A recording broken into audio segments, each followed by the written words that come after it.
The first sign that my future had gone badly was not the laughter. It was the examiner quietly checking the awakening stone a second time. He pressed both palms against the black crystal, frowned at the glowing symbols, then looked at me with the careful expression adults use when they are trying not to embarrass a child in public.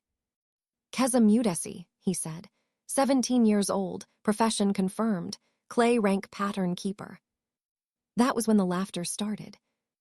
I stood in the center of Kigali Central Academy's Awakening Hall, while more than 300 students stared down from the curved terraces around me. Clay rank, the lowest recognized profession grade.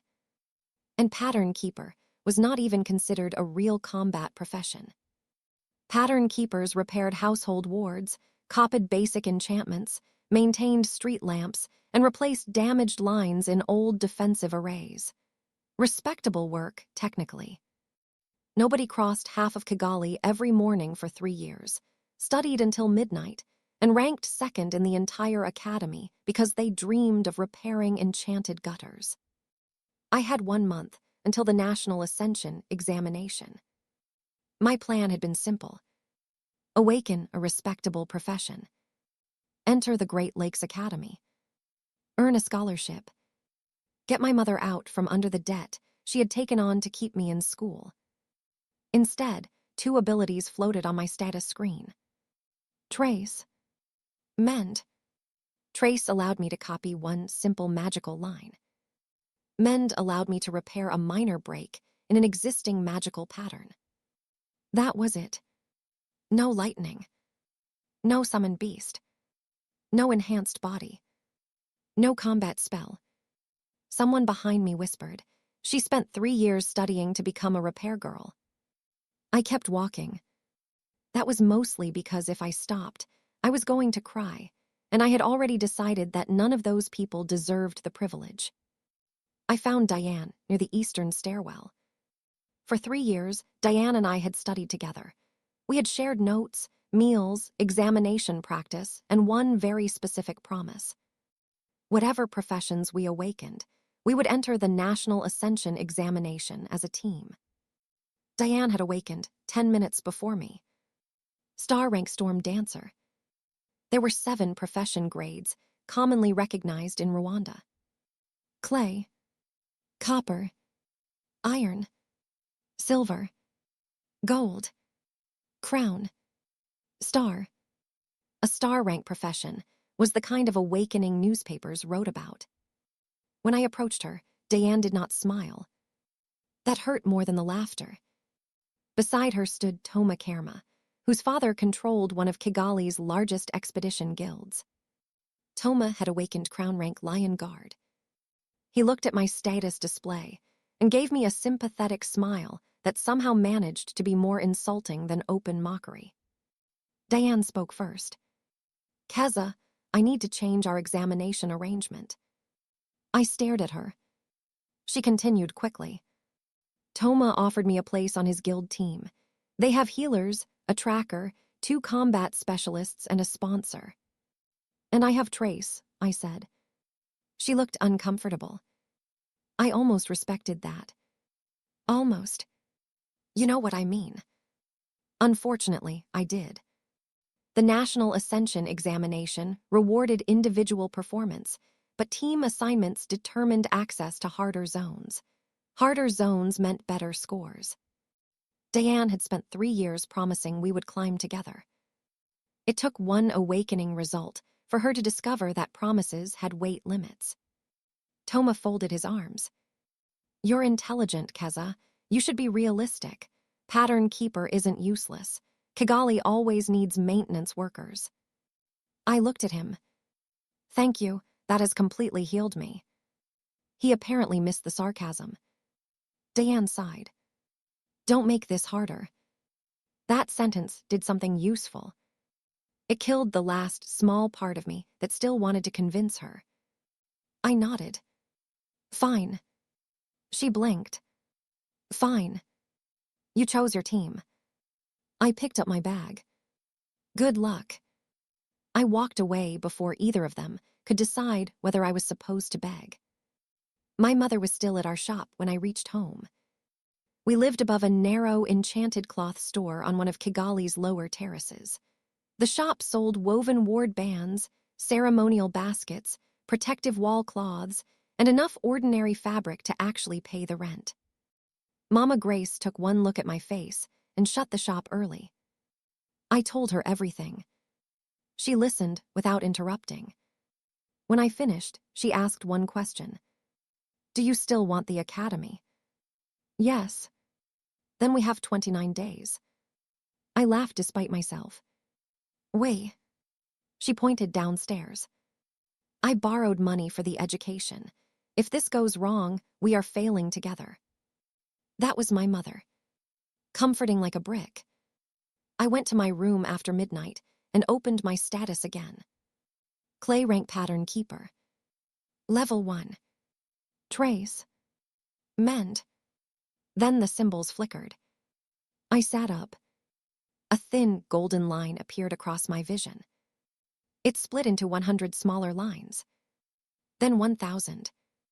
Then so many that, for a moment, they resembled the lights of Kigali scattered across the hills at night. A message appeared. 1000 HILLS resonance system, INITIALIZD. I stopped breathing. 4 words appeared beneath it. Red. Bind. Layer. The 4th space was locked. I touched read. My room changed. The enchanted lamp beside my bed stopped looking like a lamp. It became 37 interlocking magical lines. The warming charm inside my blanket became 12. The protection cloth my mother had hung over the window became 91. I looked at my own trace skill. Instead of a simple description, hundreds of tiny structures opened beneath it. I stared for several seconds. Then I understood. Magic was not made of spells. Spells were made of patterns. And apparently, I had just awakened the ability to see them. The system gave me one final message. Understanding generates echo. Difficulty increases echo. Imitation generates little. Comprehension generates more. I read it twice. Everyone else became stronger by killing monsters, completing dungeons, and accumulating experience. My system wanted me to understand things. For the first time that day, I smiled. Diane had abandoned me because she thought I had awakened the weakest profession in the academy. I was beginning to suspect that neither of us understood what I had actually awakened. I tested the system on a spoon. That is not the heroic beginning I would have chosen, but life rarely asks for branding advice. The spoon had a simple warming enchantment. Reed showed me 7 connected lines. I copied one with trace. Nothing happened. I copied 3. Still nothing. I copied the complete pattern. The spoon became hot enough to burn my fingers. I dropped it and nearly woke my mother. The system awarded me 2 echo points. 2. I spent the next hour dismantling the structure in my head. The warming pattern was not one spell. It was 3 functions. Gather. Hold. Release. Once I understood that, the system chimed again. Comprehension confirmed. Echo Gianid, 31. That was the first important lesson. Copying something was almost worthless. Understanding why it worked was valuable. By sunrise, I had earned 112 echo points from household enchantments. I used them to strengthen Reed. The improvement was small but immediate. Patterns became clearer. More importantly, my normal pattern keeper skills began reacting differently. Trace no longer felt like tracing. I could feel the purpose of each line while drawing it. That morning, I returned to Kigali's Central Academy. Not for class. Behind the oldest training hall was an abandoned practice ward students used as a shortcut to the lunch courtyard. The ward had been broken for 11 years. Every first-year student knew the story. 3 repair teams had attempted to restore it, Eventually, the academy decided rebuilding it would cost less than understanding the original design. I had walked past it approximately 900 times. Now I used to read. My vision filled with light. 312 lines. I nearly fell over. The strain arrived like a headache behind both eyes. Read had a cost. The more complicated the pattern, the harder my mind had to work to hold it. I could not simply stare at an ancient formation and instantly become wise. That would have been convenient. Instead, I spent 40 minutes sitting behind a storage shed with my eyes closed because I had tried to understand too much at once. When the pain faded, I returned. This time, I examined one section at a time. The formation gathered ambient mana, compressed it, split it, redirected it through 6 training circles, then recycled the unused portion. I followed every line. At first, I assumed several areas were damaged. They were not. They were deliberate redundancies. The whole formation had one actual fault. One line.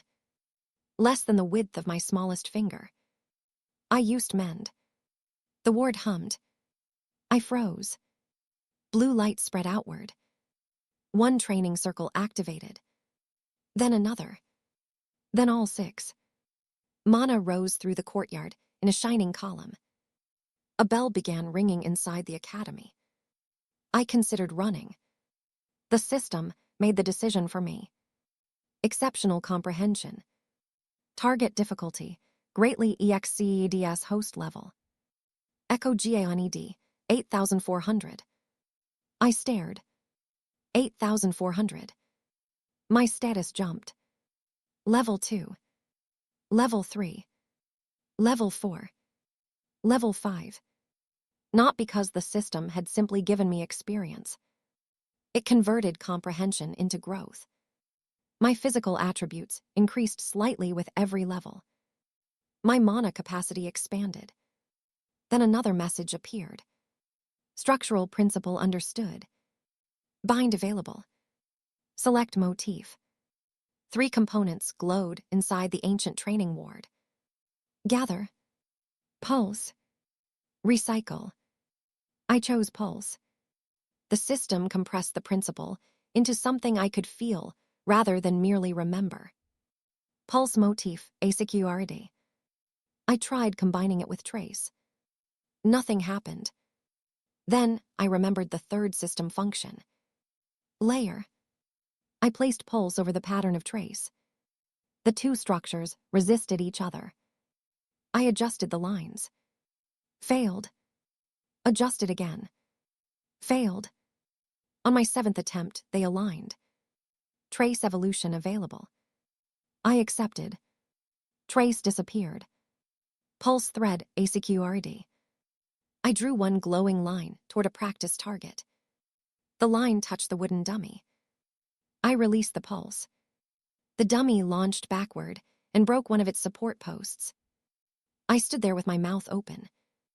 A voice behind me said, "Please tell me you did not just repair that."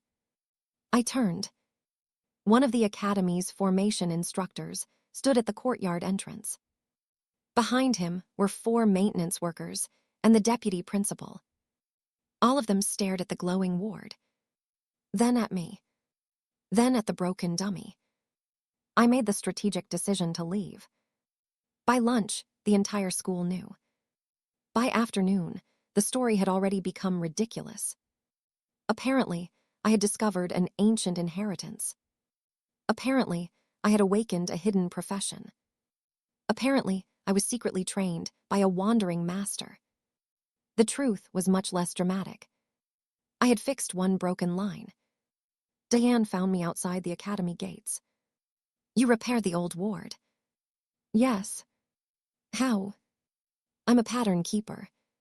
She looked annoyed. "You know what I mean." I almost smiled. That phrase was becoming popular. Toma joined us a moment later.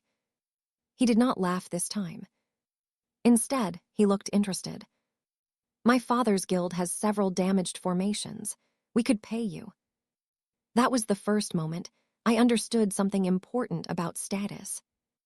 Yesterday, my profession had been worthless. Today, the same profession had become useful to someone wealthy. Suddenly, he could see me. I shook my head. I have other plans. He frowned. You should think carefully.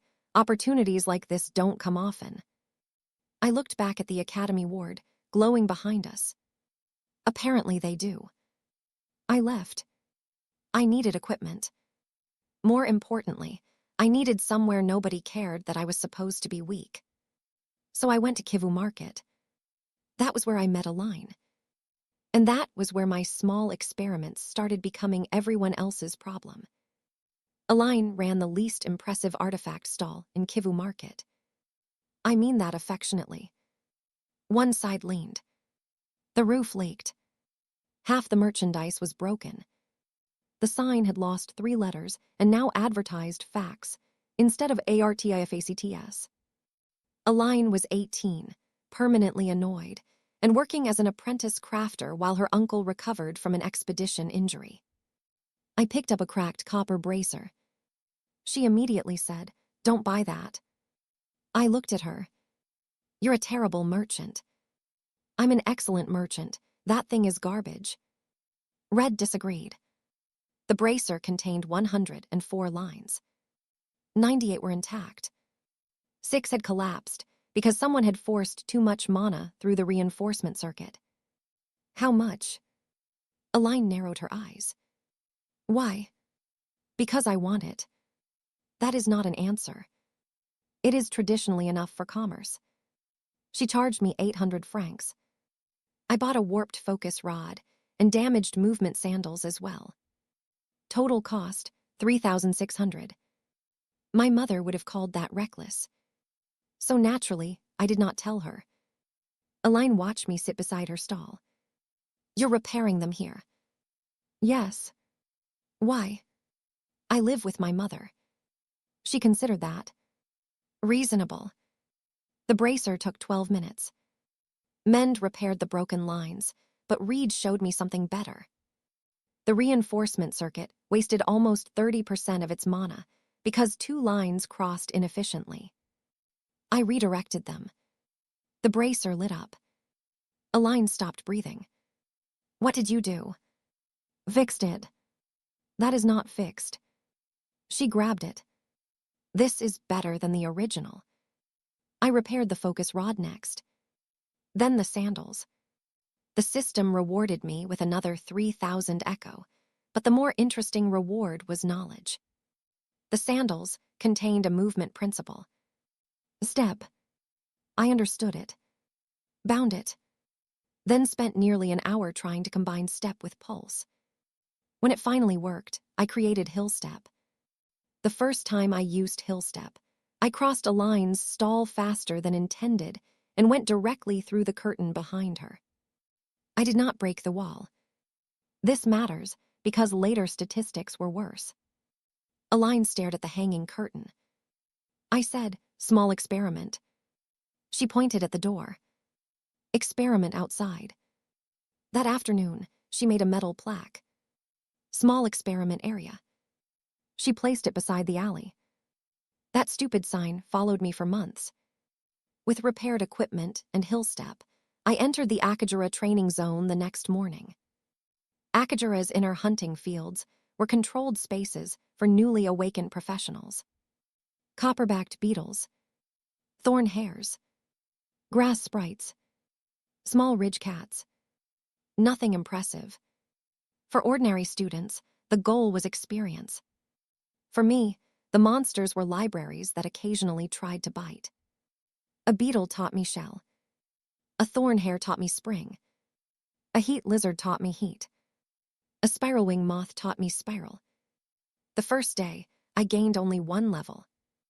The second, none. The system did not reward repetition.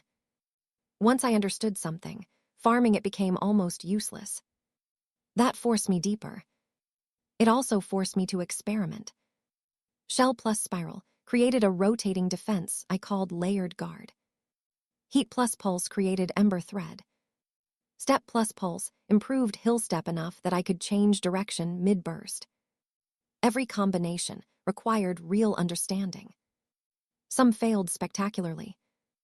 Once I layered heat over shell incorrectly and cooked the inside of my own bracer. Aline refused to repair it until I admitted that small experiment was becoming a legally suspicious phrase. By the 6th day, I was level 9. Diane was level 8. Toma was level 10. That alone caused rumors. Clay rank professions were supposed to level quickly because their advancement requirements were low. People assumed that explained it. Nobody understood that my actual combat ability had become much stranger than my level suggested. The first person who noticed was Aline. She watched me test Ember Thread against a reinforced target. The glowing line struck. I triggered pulse. Heat folded inward. The target melted through the center. Aline looked at my status. Level 9. Yes. Clay rank pattern keeper. Yes. Your class description is lying. Probably. She sat beside me. For once, she was serious. Keza, people will want this. I know. No, you think I mean they will want to buy it. I mean they will want to own it. That stayed with me. Toma proved her right 2 days later. His father's guild sent me a contract. The offer was excellent. Monthly salary. Equipment. Private training grounds. Guaranteed Great Lakes Academy sponsorship. Then I reached page 13. Any technique, developed through the use of guild resources, became guild property. Page 17 expanded guild resources to include information, facilities, equipment, personnel, training access, and sponsored transportation. If I signed, they could argue that almost anything I developed belonged to them. I returned the contract unsigned. Toma confronted me the following morning. You're being stubborn. You're trying to buy everything I might invent. We're offering investment. You're offering ownership. He lowered his voice. You have one unusual trick. Don't confuse attention with importance. That irritated me. Mostly because 6 days earlier, I might have believed him. Instead, I said, then you lose nothing by letting me walk away. His face tightened. Diane stood nearby. She said nothing. That somehow disappointed me more. I left for Akajura. I intended to spend one more day there before requesting my advancement mission. Instead, I found a basalt gorilla. Level 23. I was level 9. And for the first time since awakening, Reed showed me something that frightened me. The gorilla's pattern was not merely complicated. It was wrong. 9 separate layers of magic were twisted through its body. Rwandan formation theory recognized 3. I forgot about the examination. I forgot about Toma. I forgot about levels. I stared at those 9 layers and thought only one thing. Who had taught magic to lie? The basalt gorilla hit hard enough to uproot a tree. I discovered this academically by watching the tree. Then, personally, when the second strike missed my head by approximately 20 centimeters. Hill step saved me. Barely. I could have left. Every sensible instinct told me to leave. Reed told me something else. Pain. The corruption inside the gorilla was forcing mana through patterns never meant to connect. The creature was not hunting. It was panicking. I used layered guard to redirect a flying branch and moved behind a boulder. The system displayed 9 layers again. The first 3 resembled known beast structures. Muscle reinforcement. Mana circulation. Instinctive defense. Layers 4 through 9 were something else. I could not understand them. Every attempt sent stabbing pain through my head. So I stopped trying to understand everything. I focused on the damage. That was something pattern keepers were trained to do. Find the break. Repair the break. I traced the corruption backward. One layer fed another. Then another. At the center was an unstable knot forcing foreign mana into the beast's core. I could not reach it physically, so I used pulse thread. Not as an attack. As a connection. The first thread snapped. The second burned away. The third held for 4 seconds. Enough. Men traveled through it. The gorilla roared. I nearly lost concentration. Then one corrupted line straightened. The entire structure shifted. I repaired another. Then another. The foreign knot collapsed. The gorilla fell. I did too. For several seconds, neither of us moved. Then a hand the size of my torso landed beside me. I considered my short life. The gorilla pushed itself upright, looked at me, and walked away. That was all. No bond. No grateful magical pet. No dramatic kneeling beast. It simply decided not to kill me. I considered that an excellent relationship. The system erupted. Extreme comprehension event. Target structure, EXCEDS host recognized framework. Echo GAINED, 62,000. Level CAP reached. Advancement required. New motif available. Anchor. I chose it immediately. Anchor stabilized patterns. That sounds boring until you understand that almost every complicated spell fails because its parts stop cooperating. With Anchor, my layered techniques stopped degrading after seconds. Layered guard became durable. Hill step became repeatable. Ember thread stopped consuming ridiculous amounts of mana. My strange collection of tricks became a functioning combat system. But I barely cared. 9 layers. I returned to Align that evening and drew what I remembered. She stared at the diagram. This isn't Rwandan notation. I know. Ugandan. No. Congolese. I don't think so. She looked at me. That leaves quite a lot of planet. The next morning, I requested my advancement mission. The official at the Reclaimer office scanned my status. Pattern Keeper, level 10. Clay rank, you reached the first cap in 9 days. Yes. She looked impressed. Then the advancement crystal activated. Her expression changed. VRUNGA Fire Vault. Repair the living seal. She read it twice. That is wrong. I was hoping you would say that. Pattern keepers usually received missions, like restoring a municipal ward or repairing a training formation. Virunga was not municipal.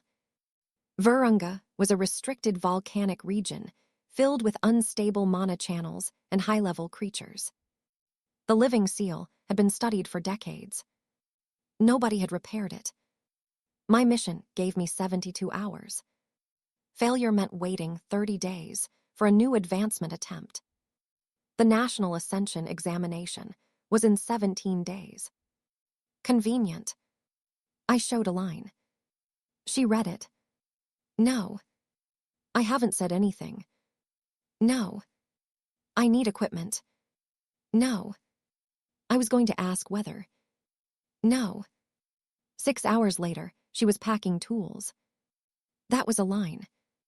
Her objections had poor structural integrity. We entered Virunga through the southern checkpoint. The first day almost killed my confidence. Red constantly detected patterns beyond my understanding. Old stones contained mana channels. The cliffs contained them. Even paths seemed positioned according to geometric rules. At night, distant red light moved beneath the volcanic ridges like blood beneath skin. A line whispered, this place was built. I had reached the same conclusion. The official history said Virunga's magical zones had formed naturally after the Rift era. The patterns disagreed. On the second day, we found the vault. A circular black structure stood inside a collapsed crater. No door. No windows.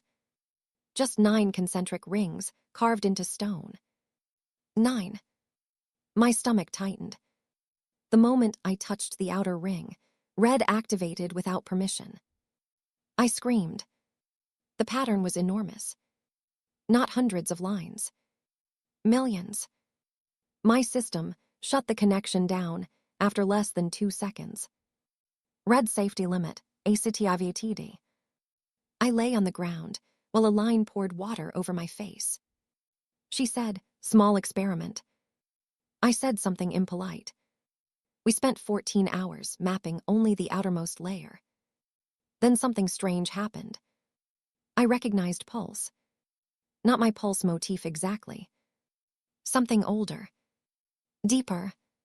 But related. The living seal used principles I had already discovered in crude form. Pulse. Anchor.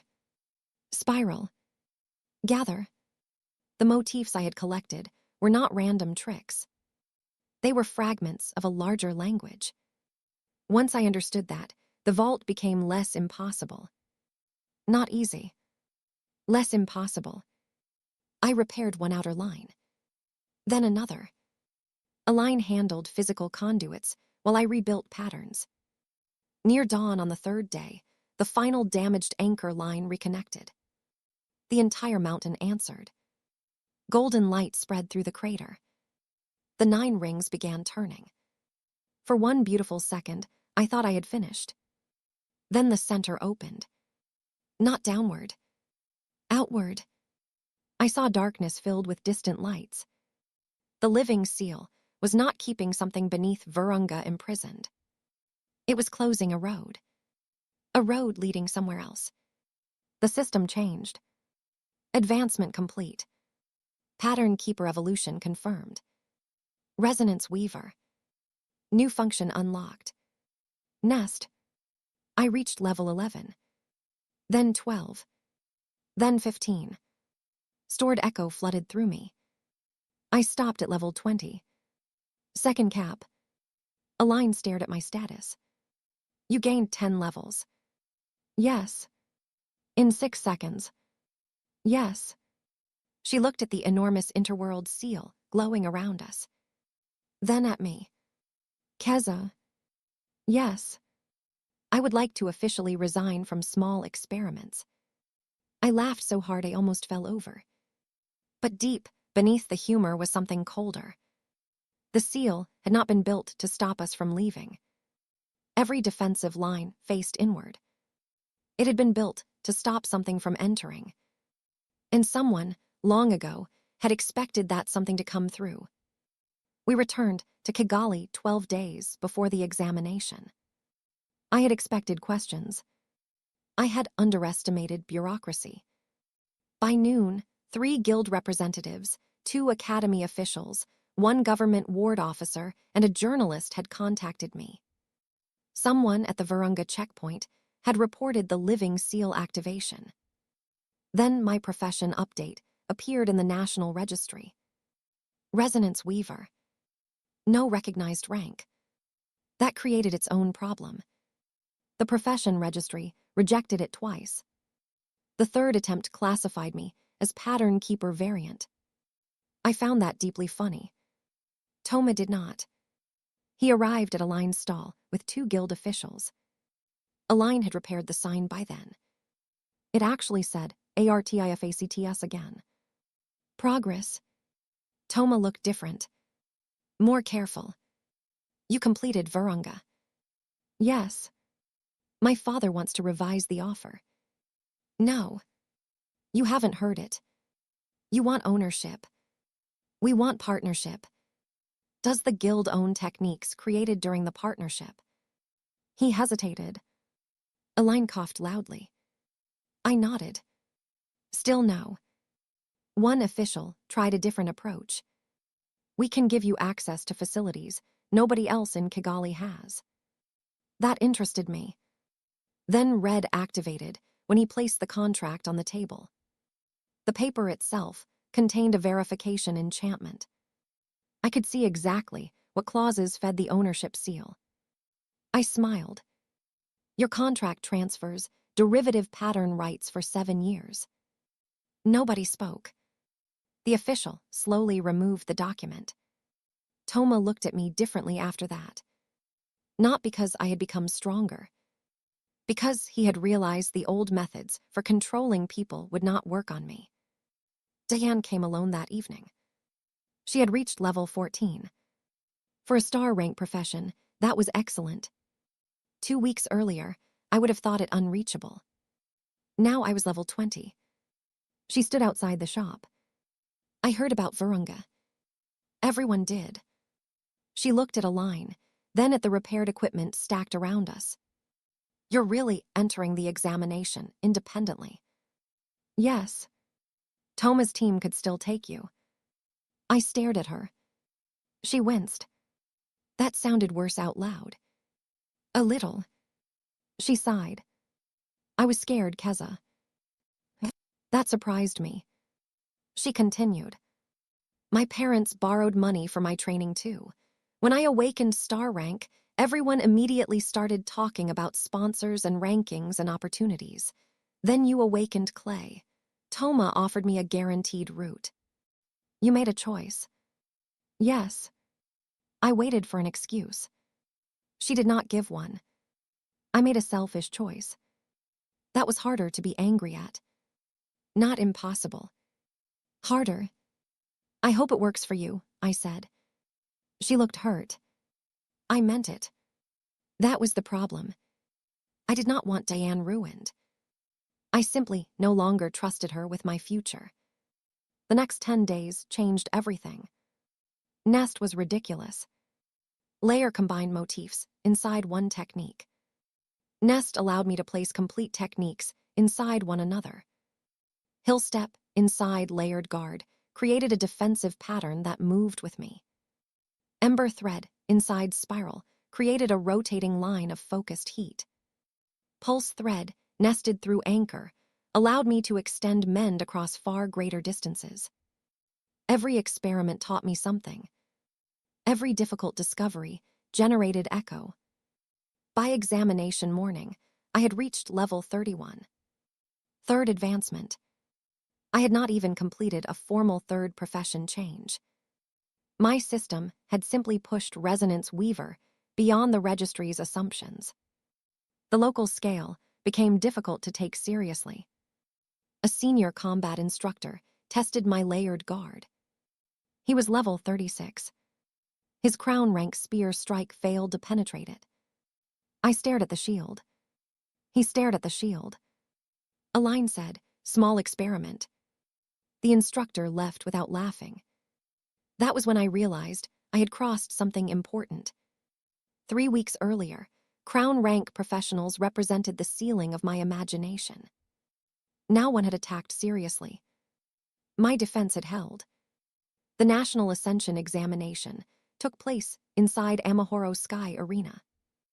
42,000 spectators filled the seats. Another 2 million watched remotely. The first test measured mana. The crystal maxed out. The examiner replaced it. The second crystal maxed out. They brought a professional-grade measuring pillar. It displayed my level correctly. 31. Then attempted to classify my mana structure. Unknown. The examiner restarted it. Unknown. Toma was watching. For the first time since Awakening Day, he looked genuinely nervous. Combat assessment came next. Diane produced a magnificent storm field that covered the entire target zone.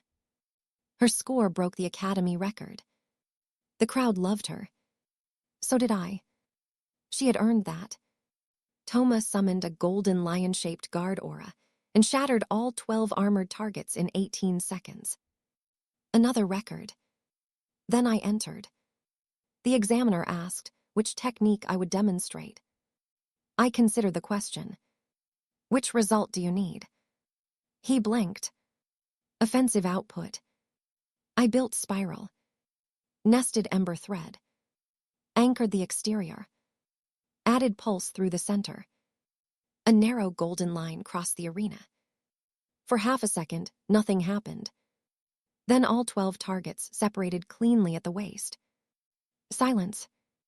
A line screamed from somewhere in the stands. Small experiment. I covered my face. The arena erupted. My score did not break the record. The system displayed error. The judging array had not been built to classify the technique. That should have been the most important event of the examination. Instead, red suddenly activated. I felt the Amahoro arena pattern beneath my feet. 1 layer. 2. 3. Then 6 more. 9. The same architecture as Virunga. And somewhere below us, something had just gone out of rhythm. I tried to tell the examination officials. That was my first mistake. Not because they were stupid. Because I sounded insane. There are 6 inactive magical layers beneath the arena is not a sentence people appreciate hearing from a 17-year-old contestant 10 minutes before the final assessment. The chief examiner checked the monitoring formation. Everything showed normal. I checked with Reed. It was not normal. A pulse repeated every 14 seconds. Then 13. Then 12. Something was accelerating. I found Toma near the team entrance. His final challenge involved striking the artificial rift gate with his team's combined attack. Delay your test. He stared at me. Why? The gate pattern is unstable. Our monitors are green. They only read 3 layers. He actually laughed. Not cruelly. Nervously. Keza, I know you've had impressive results, but the arena is maintained by professional formation masters. So is Virunga. That stopped him. Diane heard us. She looked at me. What happens if you're right? I don't know. That was the worst answer I could have given. Toma shook his head. My family has sponsored this examination for 6 years. If I refuse the final test because another contestant says she sees invisible layers, what do you think happens? I understood. He was trapped by the same thing Diane had been. Expectation. He went anyway. I did not hate him for it. I hated what happened next.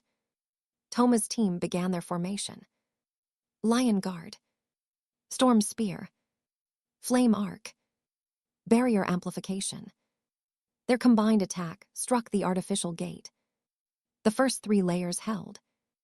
Layer 4 awakened. Then 5. Then all 9. Red filled my vision. The arena vanished beneath geometry. The old formation was not merely beneath Amahoro. It extended outward. Across the city. Hill to hill. Ward tower to ward tower. Kigali itself was part of one enormous pattern.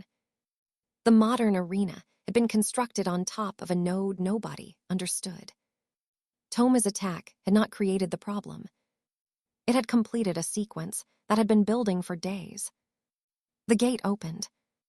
Not the controlled silver circle used for examination monsters.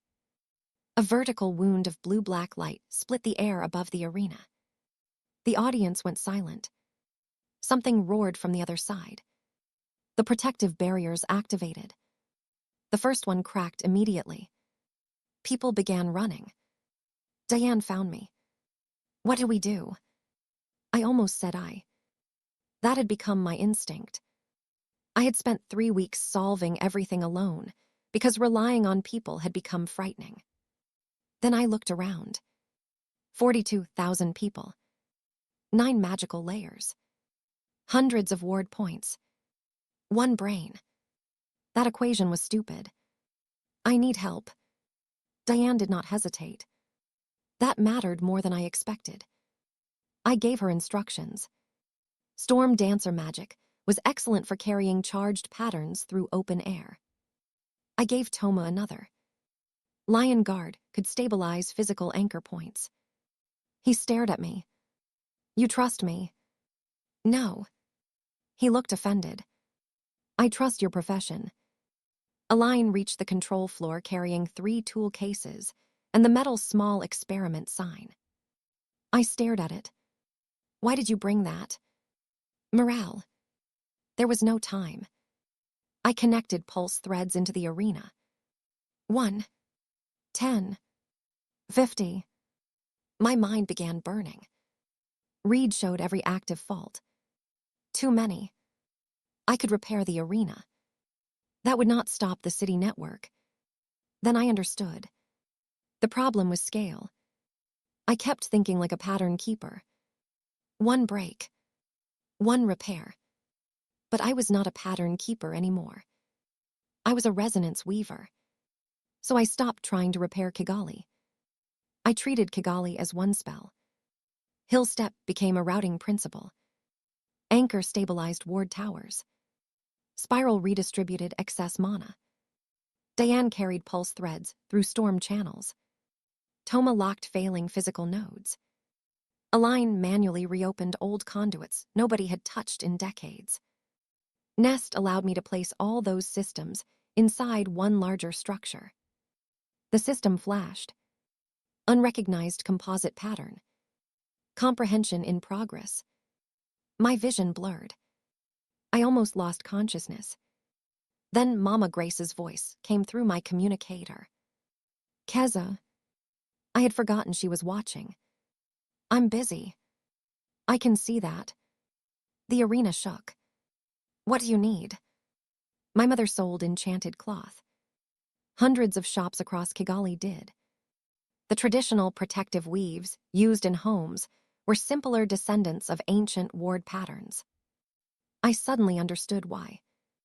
Tell every cloth shop connected to the merchant network to activate their protection stock. There was a pause. All of it. All of it. That will ruin half the merchandise. I'll pay you back. Mama Grace snorted. With what? Fair point. 5 minutes later, thousands of household ward cloths activated across Kigali. Tiny patterns. Weak patterns. But connected. Reed showed the city lighting up. The missing network completed. The system asked one question. Name composite structure. I thought about Kigali. About the hills. About my mother's shop. About hundreds of ordinary patterns, everyone considered too small to matter. Thousand Hills Array. Confirmed. The city ignited. Golden geometric light stretched across rooftops, roads, towers, bridges, and terraces. The rift stopped expanding. Then the creature came through. A rift lion. Level 58. The strongest registered professional in Kigali was level 51. 3 weeks earlier, that number would have terrified me. Now Red opened the creature's structure. I saw the answer in 8 seconds. The lion was not naturally stable in our world. 9 foreign lines connected it to the rift. I did not need to overpower it. I needed to cut the connection. Diane carried my first thread. Toma anchored the second. A line stabilized the third manually. I severed 3 lines. Then 6. The rift lion roared as the gate pulled backward. One final anchor line held it. I broke it. The creature disappeared. The gate collapsed. Kigali went dark for 3 seconds. Then every hill lit up again. The system delivered so much echo that I stopped reading numbers. Level 32. 35. 39. 43. 47. The local association director was level 46. I was 17 years old. 29 days after awakening, I had become stronger than the official responsible for evaluating whether I qualified for university. That was absurd. It was also not the most important notification. Local resonance, threshold SURPASSED. Foundation region recognized. World network access condition met. I stared at those words. Foundation region. The Great Lakes Academy had been my highest ambition. Kigali's strongest professionals had seemed legendary. I had just surpassed most of them. Then my system casually informed me that everything I knew belonged to something called the Foundation region. I had become the biggest fish in my world. And somebody had finally shown me the edge of the pond.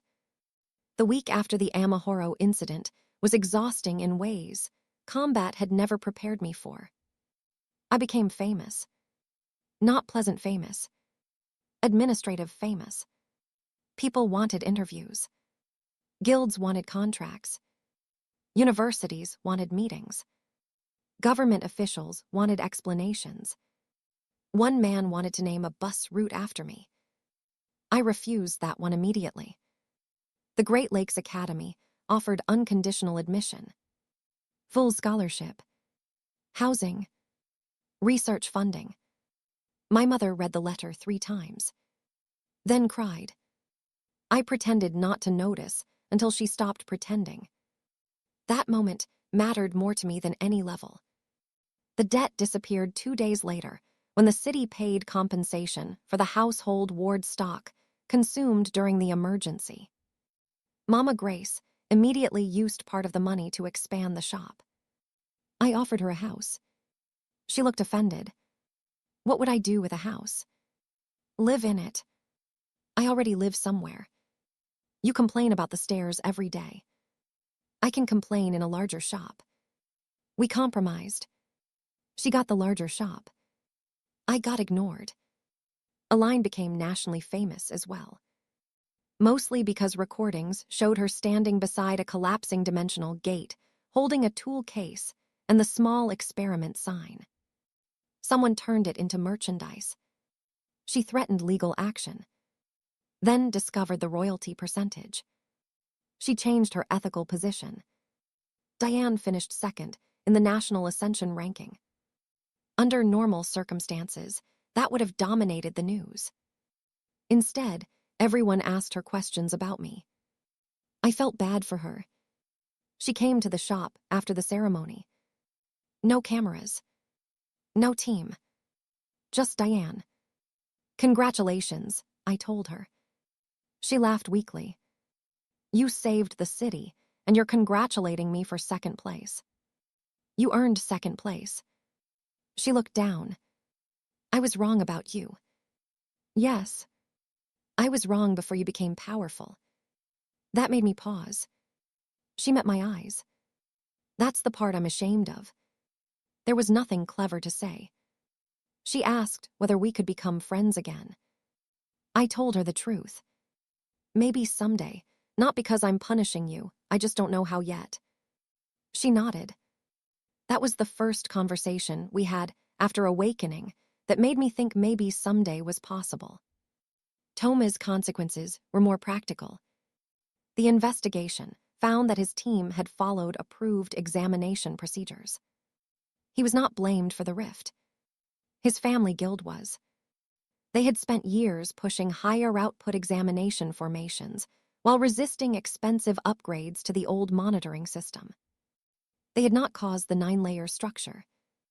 They had ignored evidence that the 3-layer monitors were outdated because replacing them would reduce profits. The guild lost its examination contract. Toma hated that. Not because of the money. Because for the first time, his family name had stopped being an automatic advantage. He surprised me by accepting it. When I saw him afterward, he said, "You warned me." I did. I thought you were trying to embarrass me. I know. He looked toward the rebuilt arena. I suppose I was wrong. Frequently. He almost smiled. That was enough revenge for me. The people who had underestimated me now understood the mistake. I did not need them destroyed. I needed them unable to define me anymore. Then the sealed chamber opened. It happened beneath Amahoro Arena. The Thousand Hills Array had activated an ancient mechanism under the lowest foundation. The government called me because the door responded only when I approached. Inside was a circular stone room. At the center stood a gate. Not a rift.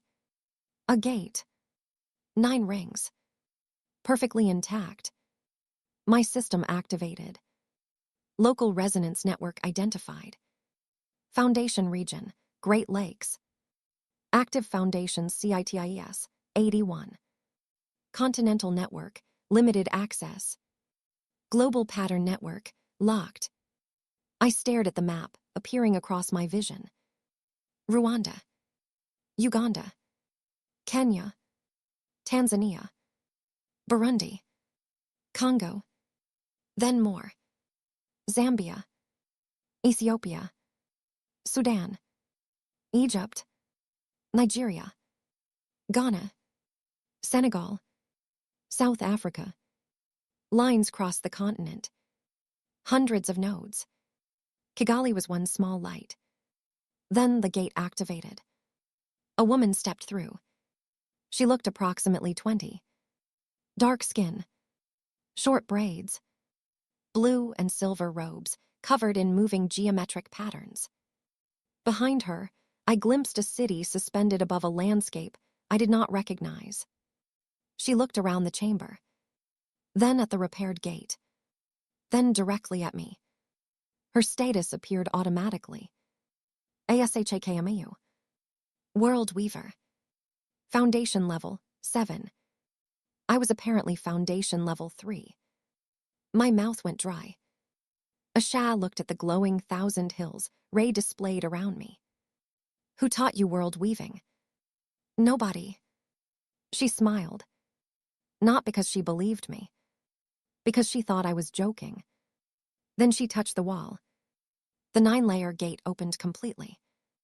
I had spent 3 weeks becoming impossible. Asha repaired a structure I could barely understand with 2 fingers. For the first time since Awakening Day, I felt small again. Strangely, I loved it. Asha came from Nairobi. That was the first surprising part. I had expected another dimension. An upper realm. A hidden civilization beyond the stars. No. Kenya. Apparently, humanity had been living beside a magical interstate network, while most of us treated the roads as legends. The Foundation regions were protected areas. After the Rift era, parts of the world had become isolated because their local magical development collapsed. The ancient world network sealed weaker regions until they rediscovered enough pattern knowledge to reconnect safely. Rwanda had been sealed for 173 years. Our historians had interpreted the isolation as natural. It was not. We had been inside magical child locks. I did not enjoy that description. Asha enjoyed it very much. She explained the larger hierarchy slowly. Local professions were not wrong. They were incomplete. Clay through star measured how efficiently a person interacted with the first 3 layers of mana. World weaving began at layer 4. By layer 6, ordinary profession rankings stopped meaning much. Layers 7 through 9 dealt with spatial resonance, dimensional stability, and world-scale structures. Beyond 9 were deeper systems Asha refused to explain because, in her words, you already look like someone who touches dangerous things before understanding them. Aline immediately liked her. Betrayal everywhere. I asked the obvious question. How strong are you? Asha considered it. Strong compared with Kigali. Yes. Very. Compared with the wider network. She smiled. Annoyingly average. That answer followed me for days. Asha demonstrated by opening a stable doorway from Kigali to Nairobi, without using the ancient gate. Distance collapsed. One moment we stood beneath Amahoro. The next, warm air hit my face from a city transformed beyond anything I had imagined. Nairobi's Meridian District rose in layered rings around a massive vertical gate. People moved through short-distance portals the way Kigali used buses. Buildings carried 7-layer defensive arrays. Students younger than me practiced spatial folds in public courtyards. Nobody stared when Asha opened a doorway. Then my system reacted to everything. Red overloaded within seconds. I shut it down before I embarrassed myself. Asha laughed. You try to read the whole district. No. You have blood coming from your nose. I was appreciating architecture. Very aggressively. The wider world did not make me weak. That distinction mattered. At a training hall, a Shah asked me to demonstrate the Thousand Hills array principles. 3 world weavers watched. They were all above foundation level 5. My raw mana did not impress them. My level certainly did not. Then I showed them how I had used household cloth wards to complete a city network. Nobody spoke. One instructor asked me to repeat the explanation. I did. He called another instructor. Within an hour, 11 people were arguing around my diagram. A Shah leaned toward me. You understand why this is interesting. I improvised. Exactly. World weavers were trained on formal structures. Powerful structures. Elegant structures. They did not generally combine low-grade civilian patterns because those patterns were considered inefficient. I had done it because inefficient magic was all I had. That became my advantage. I was a beginner in higher theory. But I thought like someone who had spent her life repairing broken things with whatever was available. The system rewarded that. New comprehension path, DET-CTD. Distributed resonance. Echo surged. My foundation level remained 3. But my control changed. I learned to spread one spell across dozens of weak anchors instead of requiring one powerful source. That should have been good news. Instead, it attracted attention. A Shah received a message that evening. Her expression changed. What? The Network Council detected Kigali's reconnection. That sounds normal. It is. And something else detected it. She showed me a pattern. 9 lines. The same corruption I had found inside the basalt gorilla. My stomach tightened. A Shah's voice became quieter. We call these drift marks. What creates them? We don't know. That was not comforting. She explained that damaged foundation regions occasionally showed drift corruption before network failures. The theory was that something moved between sealed routes, using abandoned magical infrastructure. Most cases disappeared before investigation teams arrived. My gorilla had been infected. Virunga's seal had been weakening. Amaharo had opened. Those were not separate accidents. Someone or something had been testing Rwanda's locks. A Shah looked at me. The reconnect signal may have told it the gate is open. I thought about Mama Grace. Aline. Diane. Kigali's Hills. For 29 days, I had wanted enough power that nobody could control my future. I had gotten it. Now power had done something nobody warned me about. It had made me responsible for things I could no longer pretend not to see. The Network Council wanted Rwanda resealed. I understood their reasoning. I hated it. Their proposal was simple. Shut down the newly restored gate. Collapse the external routes. Keep Kigali isolated until a specialist team arrived in 6 months. 6 months. A Shah delivered the recommendation in Mama Grace's expanded shop, while my mother measured cloth for a customer who absolutely did not care about dimensional politics. I said no. A Shah sighed. I knew you would say that. Then why come? Because you deserve the chance to say it before other people say it for you. That was one reason I trusted her. Not because she agreed with me. Because she did not confuse experience with ownership. The problem was scale. The drift entity had already entered the outer network. We detected corrupted patterns appearing in Akajura. Then Kivu. Then old transportation wards inside Kigali. Nothing catastrophic.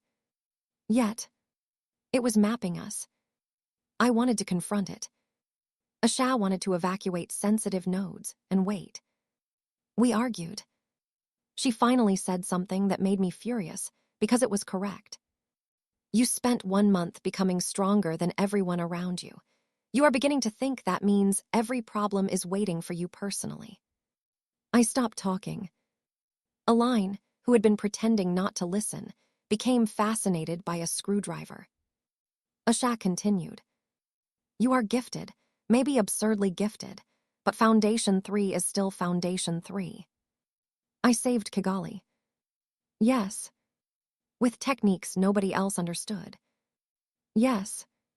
So why assume the council understands this better? I didn't. That stopped me. Asha tapped the table. I said wait, I did not say obey blindly. The distinction mattered. We built a plan.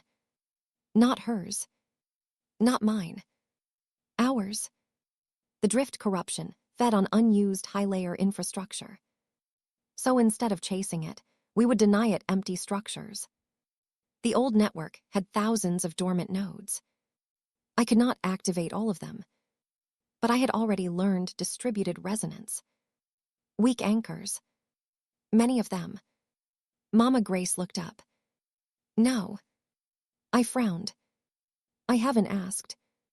You are looking at my claws. Aline laughed. The second Thousand Hills array was less dramatic than the first. It was also far larger. Shops. Homes. Schools. Transit wards. Artifact stalls. Guild halls.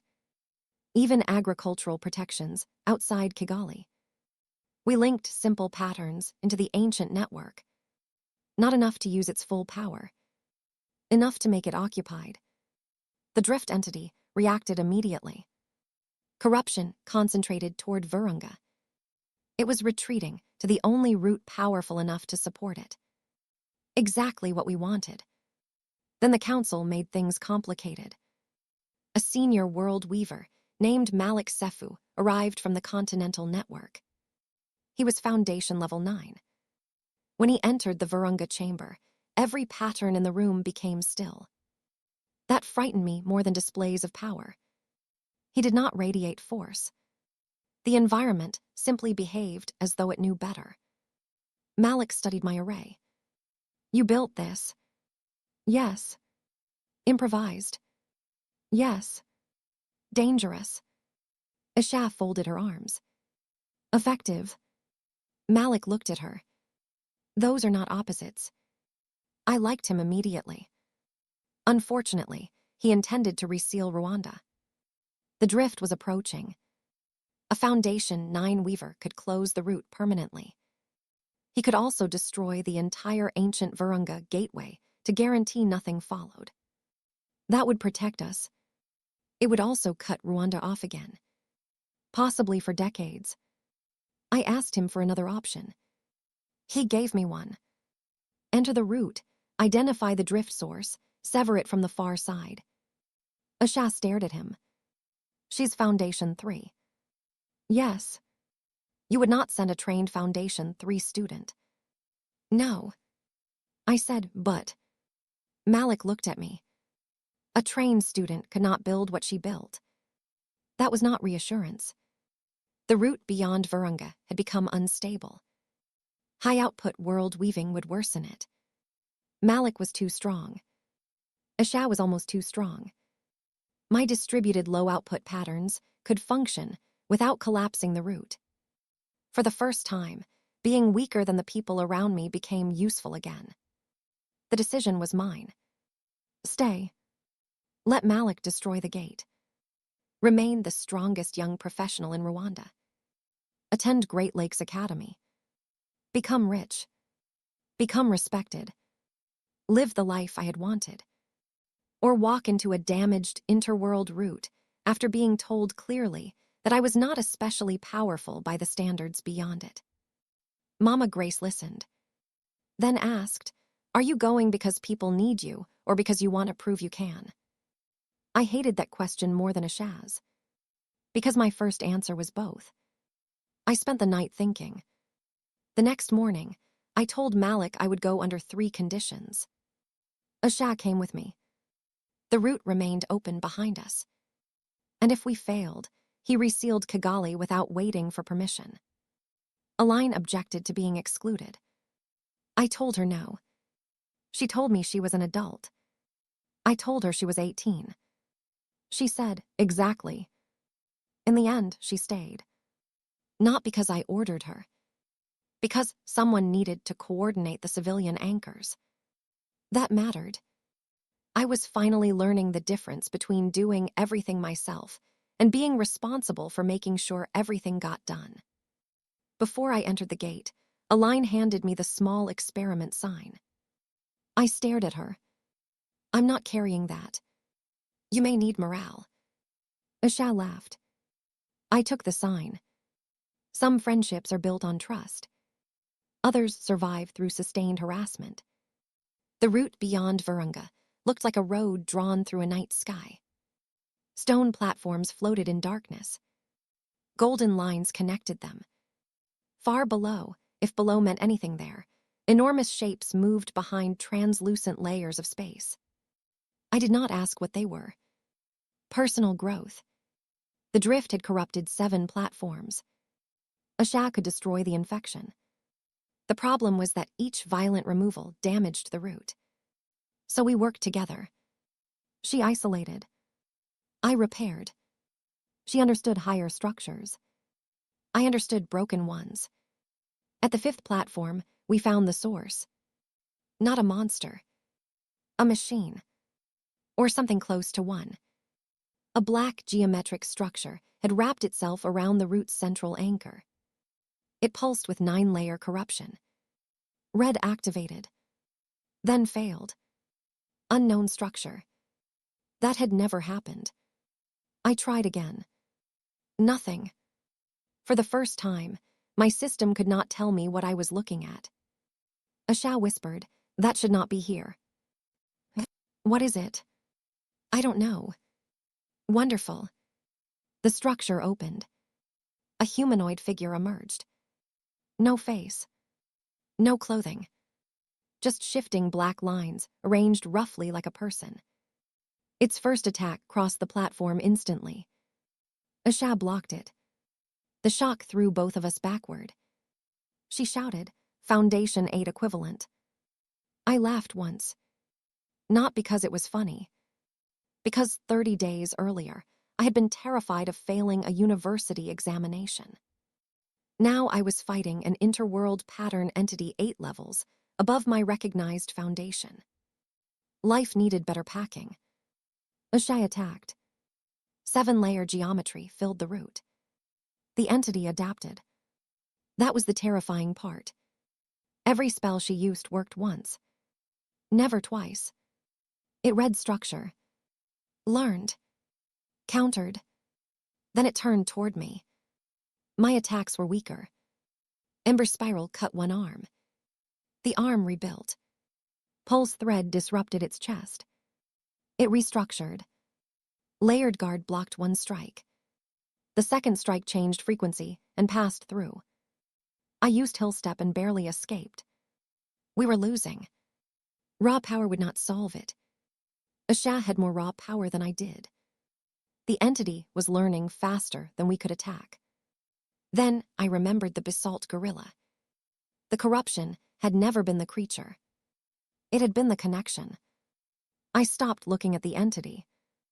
I looked at what fed it. 9 threads stretched from the black structure into the root. Asha saw my expression. What? It isn't adapting by itself. She understood immediately.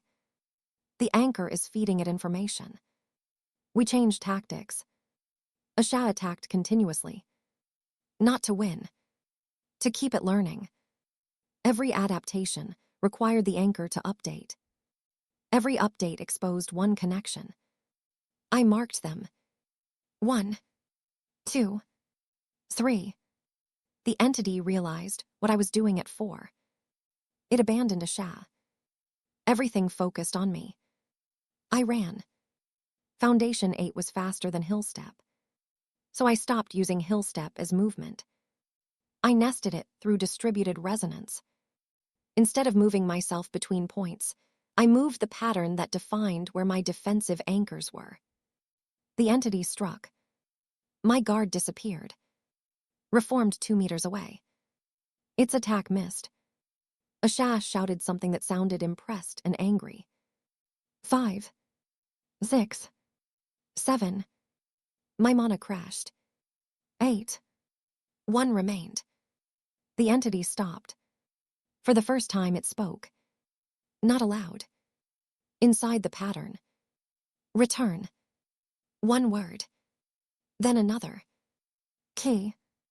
My system reacted violently. World Network Authority, DATCTAD. Unauthorized claim rejected. The drift entity was looking at my system. No. Recognizing it. I froze. That almost killed me. Asha intercepted the attack. Her barrier cracked. I severed the 9th connection. The entity collapsed. The black structure began pulling itself apart. Then the entire route started failing. Asha swore. We have maybe 90 seconds. The anchor had been damaged too badly. If it collapsed, the shock would travel directly toward Virunga. Malik could reseal the gate. But the backlash would still destroy part of the mountain network. I opened read. Millions of lines. My head screamed. I could not understand the whole structure. So I stopped trying. 1 broken line. Then another. The lesson from the Academy ward. The lesson from the gorilla. The lesson from Kigali. Understanding did not mean knowing everything.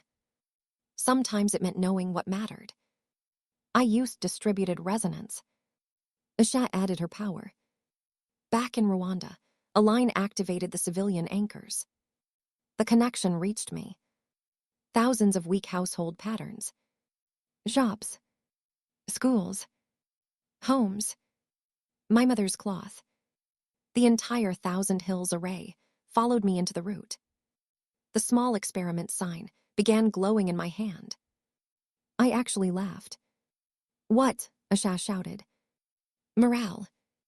I drove the sign into a cracked anchor point. The cheap metal became the most ridiculous focus artifact in interworld history. The civilian network stabilized the first layer. Asha stabilized 4 through 7. I repaired 2, 3, 8, and 9. The route stopped collapsing. Then the system opened completely. Comprehension milestone. Foundation level 4. World Weaver path confirmed.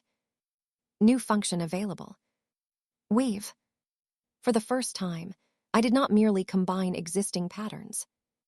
I created a new one. Low power. Distributed. Adaptive. Designed not to resist change, but to redistribute it.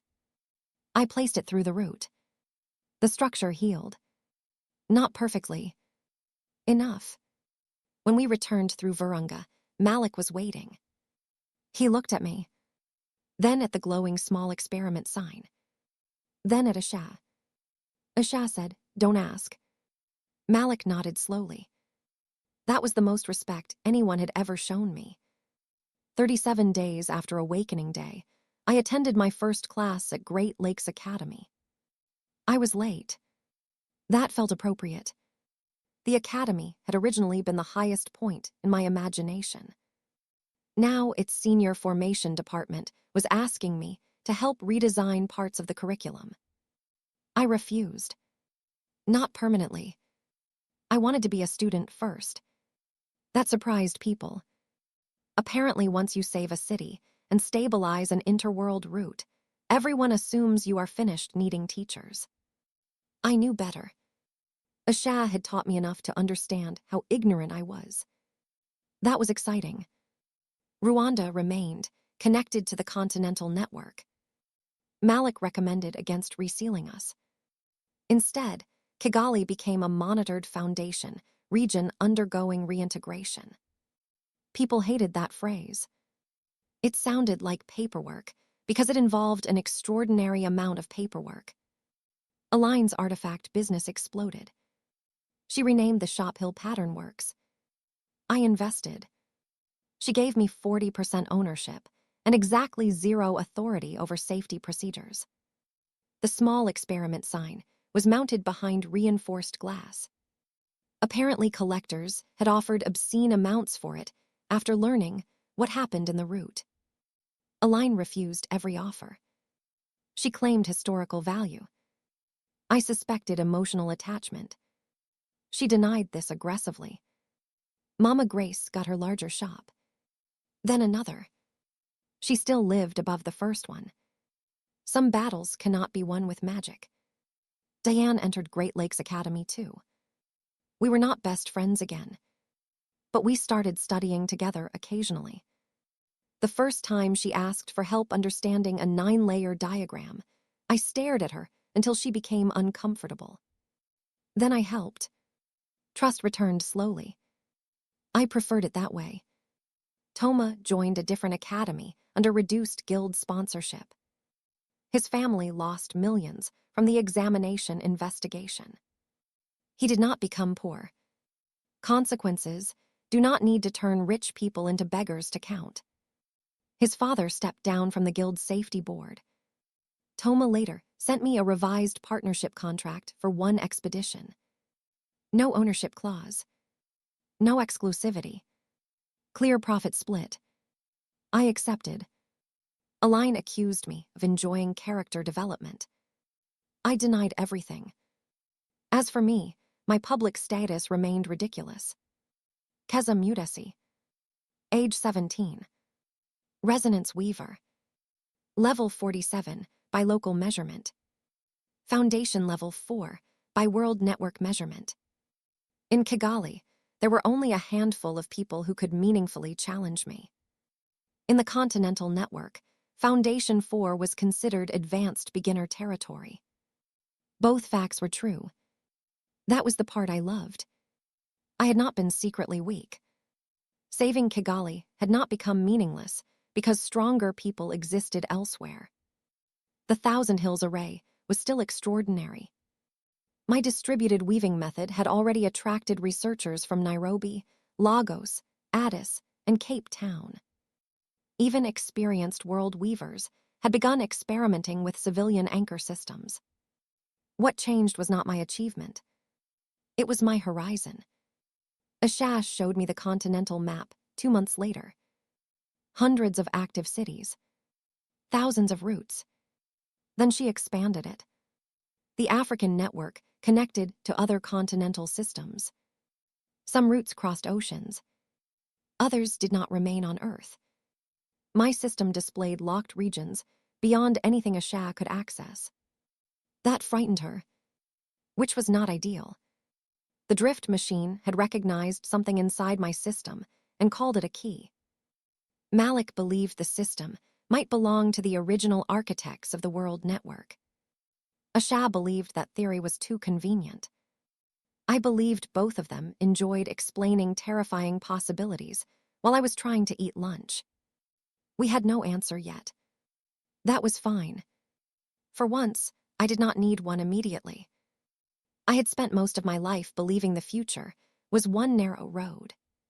Study hard. Awaken well. Enter the right academy. Join the right institution. Earn permission to become important. Then I awakened clay rank. The road disappeared. And because it disappeared, I finally looked around. Pattern keeper had never been a glorious profession. It still was not. That was part of the point. My strength did not come from discovering that everyone else had secretly been wrong and pattern keepers were actually legendary warriors. Most pattern keepers were still ordinary maintenance professionals. My advantage came from seeing what that ordinary profession could become when combined with a system nobody else possessed, a way of thinking nobody had taught me, and an unreasonable willingness to examine things powerful people had already decided were beneath their attention. The first ward I repaired had 312 lines. Kigali had millions. The world's network had more than I could imagine. And apparently, there were structures beyond even that. Sometimes, I returned to the old academy courtyard. The abandoned training ward was no longer abandoned. Students used it every day. Nobody thought it was special anymore. I liked that. One afternoon, I found a first-year pattern keeper sitting beside it. Clay rank. Level 2. She looked miserable. I knew that expression. She recognized me and nearly dropped her notebook. Keza. Yes. She stared at my robes. Then at the ward. Then back at me. Can pattern keepers really become world weavers? I considered the question carefully. No. Her face fell. I smiled. Not automatically. I pointed toward the formation. Start with that. The training ward. Yes. What am I looking for? I remembered standing in the same place, with no idea how large my life was about to become. One broken line. She frowned. That's all. That's where I started. I left her there. Above Kigali, the evening wards began glowing across the hills. Far beyond them, the continental routes shimmered invisibly through the world. Beyond those routes were places where my current strength would barely qualify me to enter. For the first time in my life, that did not make me feel small. It made me hungry. They had laughed because I awakened a profession meant for fixing broken magic. They stopped laughing when I repaired a city. But the real surprise came later. Because once I learned how much of the world was broken, becoming powerful was no longer the most interesting part. Learning how much more there was to understand was.